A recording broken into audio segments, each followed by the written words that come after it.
Marcus Bellweather signed 17 termination approvals that Tuesday afternoon without reading past the first line of any of them.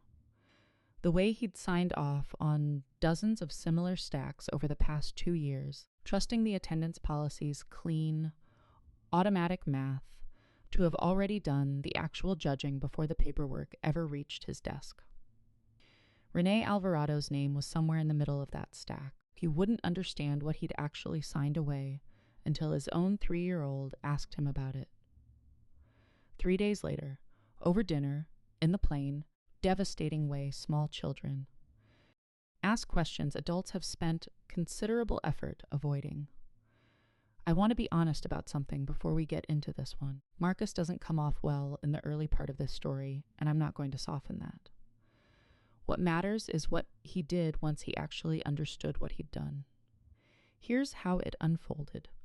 Marcus was 45, the CEO of a regional insurance services firm employing just over 600 people, and he'd inherited, along with the position itself, 2 years earlier, an attendance policy his predecessor had implemented during a period Marcus still heard referenced in HR meetings as the lax years, a stretch of several years before his tenure, when the company's previously flexible attendance culture had been exploited badly enough by a small number of employees, some routinely arriving hours late with no consequence at all, that it had genuinely damaged team morale and, in at least 2 documented cases, contributed to serious client service failures. The policy that replaced it was blunt and deliberately unambiguous.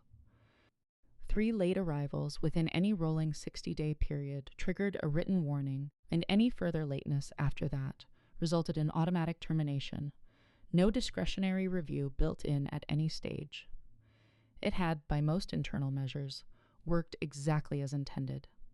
Attendance improved sharply. The chronic abuse mostly stopped. What it hadn't been built to account for, because nobody designing it had specifically thought to ask, was what happened to an employee whose lateness had nothing to do with carelessness or exploitation at all. Renee Alvarado was 34, claims coordinator, who had worked for Marcus's company for just under 3 years, consistently rated among the top performers on her team. Careful and thorough in a job that rewarded exactly those qualities. She was a single mother to a 4-year-old daughter, Nadia, who had been diagnosed 8 months earlier with a rare blood disorder requiring a specific, non-negotiable morning treatment at the Children's Hospital several times a week, a routine that had to happen first thing, before anything else in the day, and could not be safely shifted to a later hour without risking real harm to Nadia's condition. I'm not going to walk you through the medical specifics of what Nadia's treatment actually involved, both because the details aren't the point of this story, and because Renee herself, throughout everything that follows, was fiercely private about them, for reasons that will make more sense in a moment. Renee had never disclosed any of this to HR. She'd read the attendance policy carefully when the lateness started becoming a pattern and the language had been unambiguous enough to convince her that disclosure wouldn't actually help her. The policy explicitly stated that personal circumstances, including family or medical matters, do not constitute grounds for exception. Language that had been written deliberately to close exactly the kind of loophole the previous lax policy had allowed people to exploit. Renee had made a calculation, quiet and careful, the kind single parents balancing an impossible set of obligations often have to make, that disclosing Nadia's condition might not save her job at all, given the policy's plain language, and might instead mark her, going forward, as someone HR now viewed as a liability, less likely to be considered for advancement, more likely to be quietly managed out the door at the first available opportunity, regardless of what the official reason ended up being. So she said nothing. She absorbed 3 lates within 60 days, received her written warning without explanation, and continued arriving 12 to 20 minutes late, most mornings after that, hoping, without much real confidence, that her performance elsewhere might somehow offset what the policy made no room for offsetting. It didn't. Her fourth late arrival within the policy's rolling window triggered an automatic termination flag, routed through HR, and landed, along with 16 other unrelated cases that same week, on Marcus's desk for the routine final sign-off, his role technically required but that he had, in practice, stopped meaningfully performing months earlier. Here's the part of this story I think matters most, and I want to say it plainly rather than let it slide past.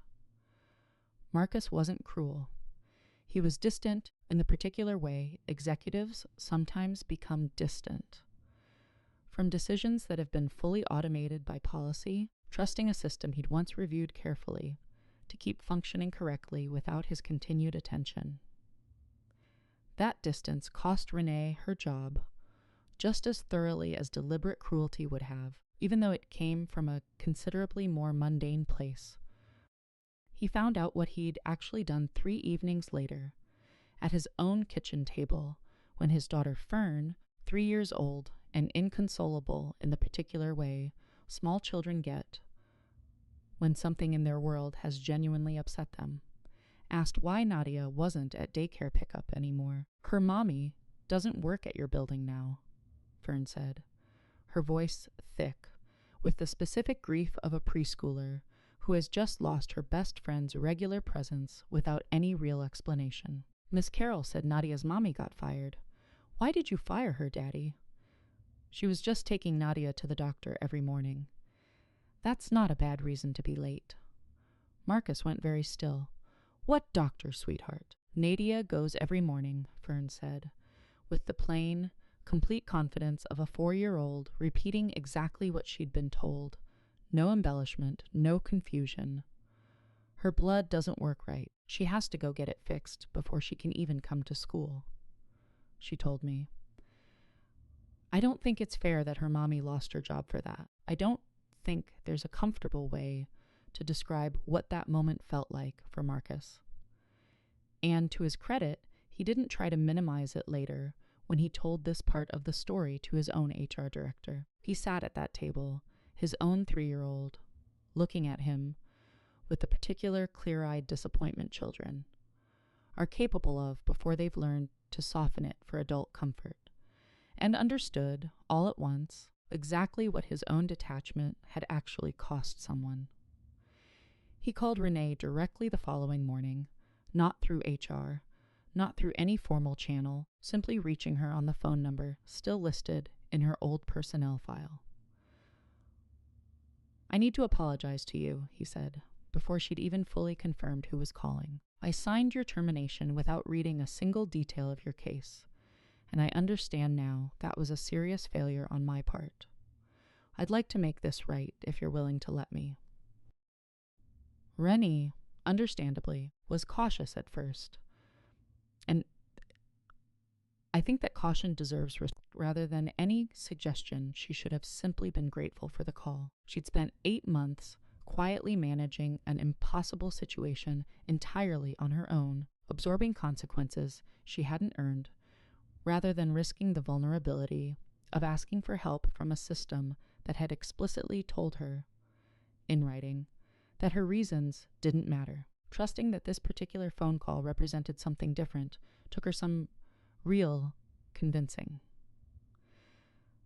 "I need you to understand something," Renee told him, once she'd agreed to meet in person. "I didn't say anything because your policy told me, in plain language, that it wouldn't have mattered if I did. I wasn't hiding this out of shame. I was protecting my job the only way the policy left available to me, which was staying quiet and hoping my work spoke loudly enough to make up the difference." "It should have mattered," Marcus said.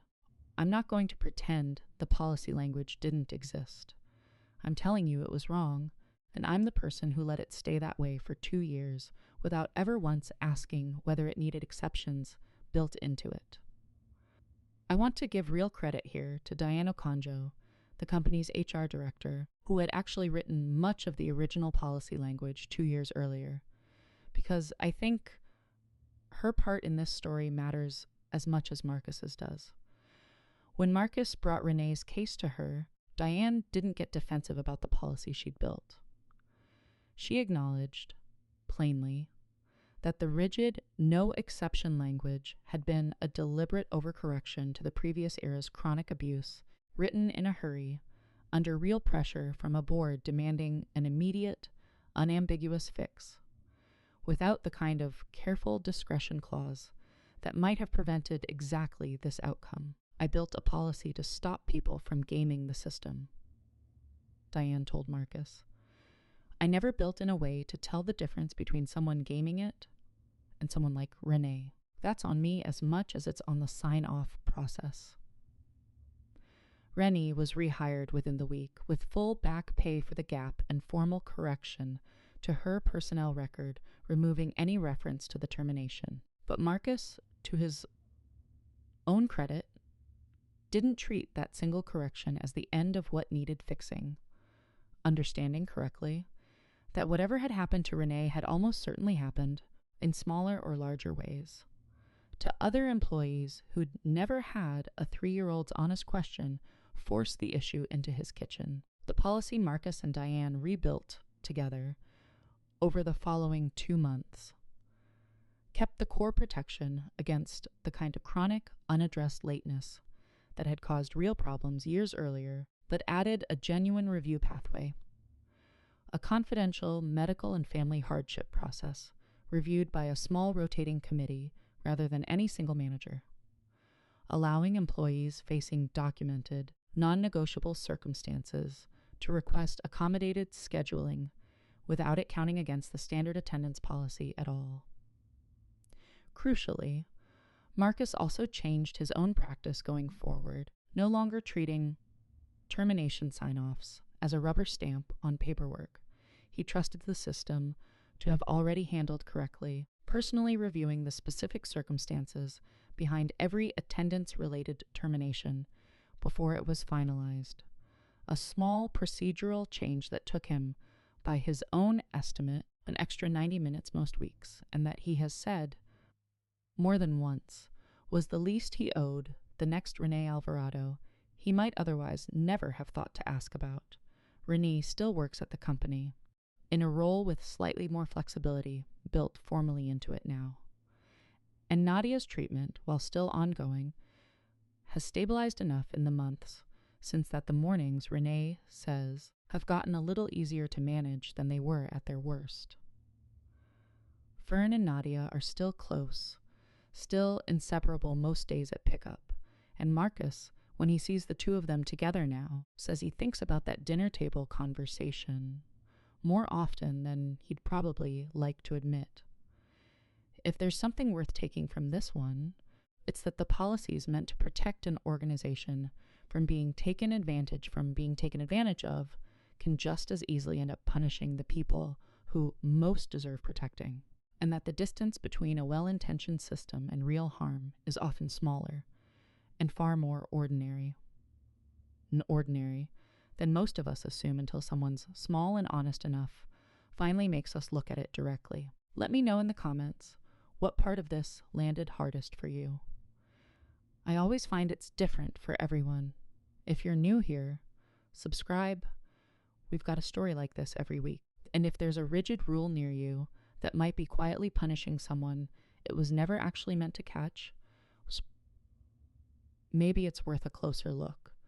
I'll see you in the next one.